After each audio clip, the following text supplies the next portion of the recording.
नमस्ते, मैं summer be the creator bonsai gardening channel में आपका हार्दिक स्वागत करता हूं। इस एपिसोड में आप सीखेंगे एस शेप बोनसाई कैसे बनाएंगे।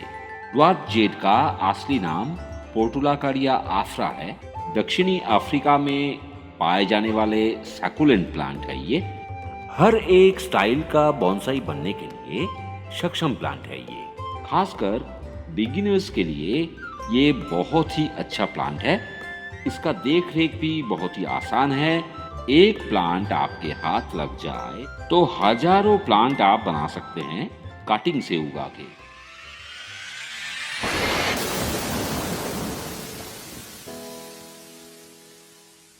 ड्वार्फ जेड का बोनसाई बनाने के लिए पहले प्लांट को कम से कम 2-3 साल के लिए ग्रो करना होगा।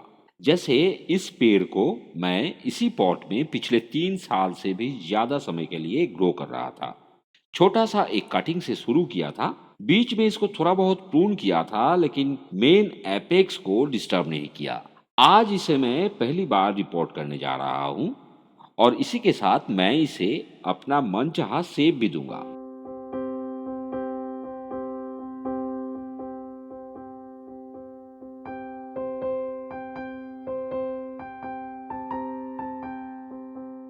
इसका रूट बॉल साफ करके मैं इसे यहाँ से प्रून कर दूंगा और एक बड़ा पॉट में रिपोर्ट करूंगा।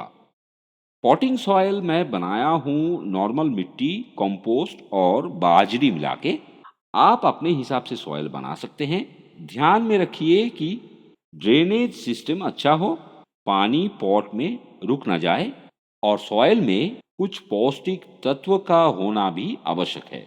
पहले तो ये कैस्केड जैसा नीचे की तरफ ग्रो किया था, अब इसे मैं सेमी कैस्केड जैसा लगा रहा हूँ, तो इसे थोड़ा सा सपोर्ट देना होगा। मैं इस ग्रेनाइट के टुकड़े को यहाँ सपोर्ट के लिए यूज करूंगा, जब तक ना इसका जड़ सॉइल में मजबूत पकड़ बना लेते हैं। अभी रूट बॉल के साथ मिट्टी को अच्छी तरह से सेट कर देना होगा।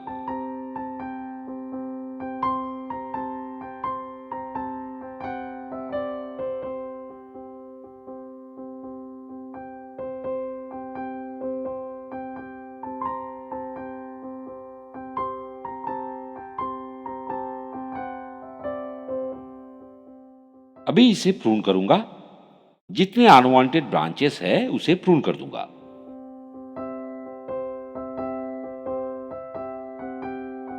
आप अगर ड्वार्फ जेड का थिकर ट्रंक बनाना चाहते हैं तो पॉट साइज कम से कम 2 लीटर वॉल्यूम का या 10 इंच साइज का होना चाहिए।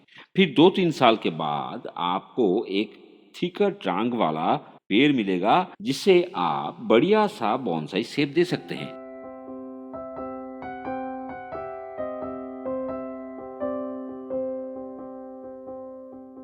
और हर एक ब्रांच टिप को 1 या 2 पेयर पत्ते छोड़ के प्रून कर दूंगा।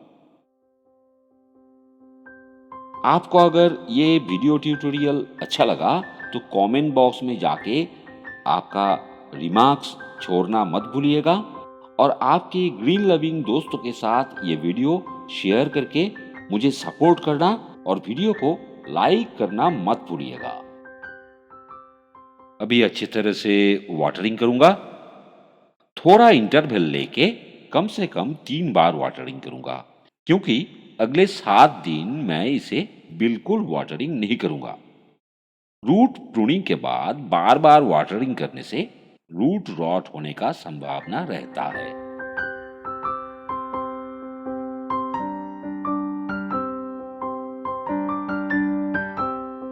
अब बारी है पेड़ को शेप देने का। इसे मैं एस शेप देना चाहता हूं, इसलिए मुझे वायरिंग का सहारा लेना होगा। मैं यहां 3 mm एल्युमिनियम वायर यूज कर रहा हूं। वायरिंग करते समय आपको ध्यान में रखना होगा कि वायर ट्रंक लाइन पर कस के ना लपेटें। हाथों के सहारे वायर को लपेटना होगा ताकि ट्रंक लाइन पे प्रेशर ना पड़े। ड्वार्फ जेड का स्टेम बहुत ही नाजुक होते हैं, तो आपको कुछ ज्यादा सावधानी से काम करना होगा।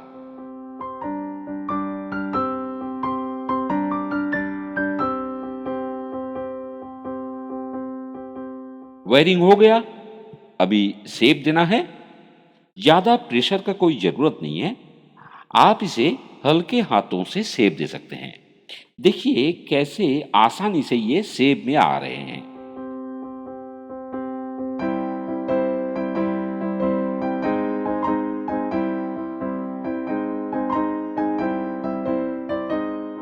एक एडिशनल वायर का सपोर्ट मैं यहाँ ट्रंक लाइन के शुरू में दे दूंगा।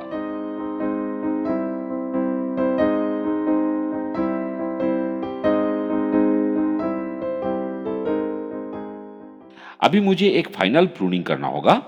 पेड़ को शेप देने के बाद इसके हिसाब से अनवांटेड ब्रांच जो है उसे निकाल दूंगा।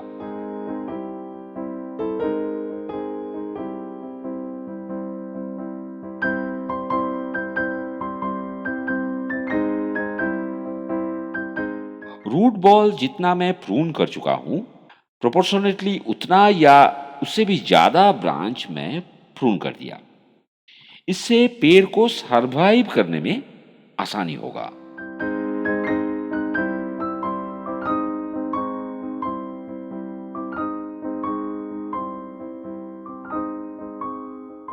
अब इसे सेमी शेड में रख के ग्रो करना है। 3 महीने बाद इसका ग्रोथ आप देख रहे हैं।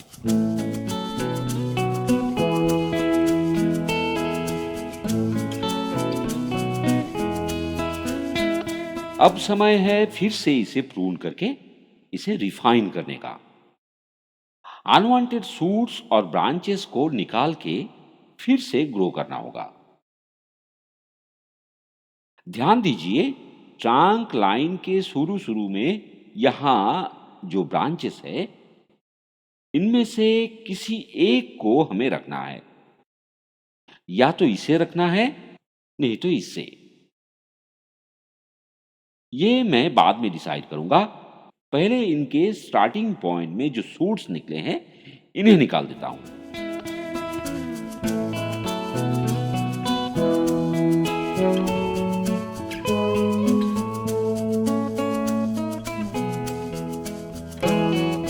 और इस ब्रांच को देखिए, इसे भी हमें निकाल देना है। यहां एक ब्रांच मिल रहा है तो इसका कोई जरूरत नहीं है।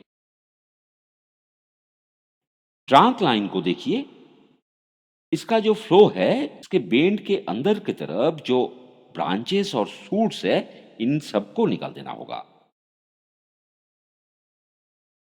और बेंड के बाहरी तरफ देखिए, यहां लगभग एक ही जगह से 3 ब्रांच मिल रहा है। इनमें से ये वाला ब्रांच ज्यादा सुटेबल है, तो इसे मैं ग्रो करूंगा और इसे मैं निकाल दूंगा। इसके ठीक ऊपर तीसरा ब्रांच को भी निकाल देना होगा।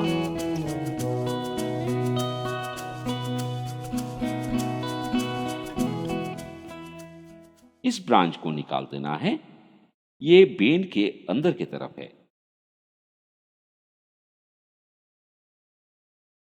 यहां और एक है। अभी देखिए, पेड़ का ट्रंक लाइन अच्छे से नजर आ रहा है, जो बोनसाई के लिए बहुत जरूरी है। और ये जितने सूट्स लंबे हो गए हैं, इसका 1 या 2 पेयर पत्ते छोड़ के प्रून कर देना होगा।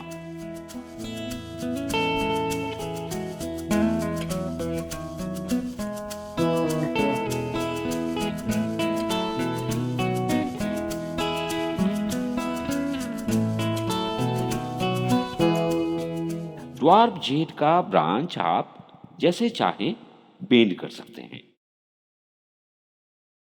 आगे जाके यहां मुझे अच्छा सा एक फॉलिएज पैड बनाना होगा। अब चलिए फर्स्ट ब्रांच का सिलेक्शन करते हैं। पहले इसे ऑथेंटिकली प्रून कर लेते हैं।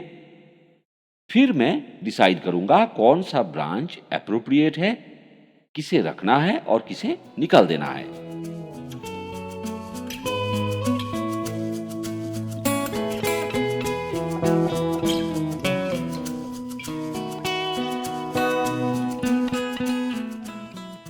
इस ब्रांच को ग्रेजुअली मैं इस तरह शेप में ला सकता हूं।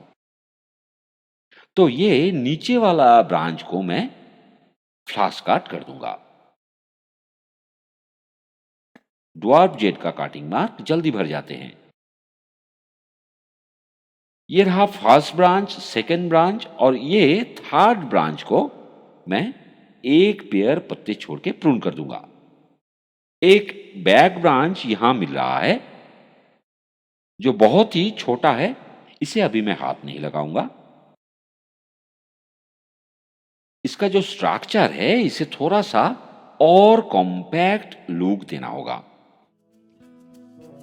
अगर आप बॉन्साई बनाना सीखना चाहते हैं तो मेरा चैनल को सब्सक्राइब जरूर कीजिए और बेल आइकॉन को भी दबा दीजिए, क्योंकि सही तरीके से बॉन्साई सिखाने का भारत में यही एकमात्र बॉन्साई यूट्यूब चैनल है। बॉन्साई के साथ साथ गार्डनिंग के बारे में बहुत सारे सही जानकारी भी मिलेगा इस चैनल में आपको। और हाँ, सब्सक्रिप्शन बिल्कुल फ्री है। यहां इस ब्रांच को देखिए, ये आई पोकर ब्रांच बन रहा है। इसे फ्लास काट कर देना होगा और यहां बनाना होगा कैनोपी। यहां हर ब्रांच टिप को एक या दो पेयर पत्ते छोड़ के ट्रिम करना होगा।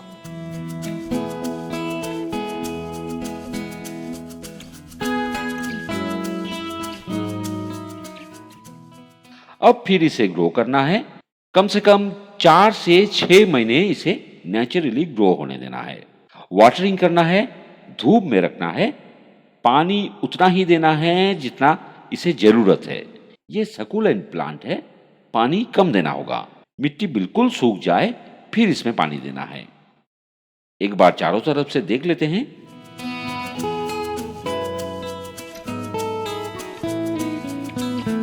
आगे जाके फिर से इस पर नए सूट्स मिलता रहेगा।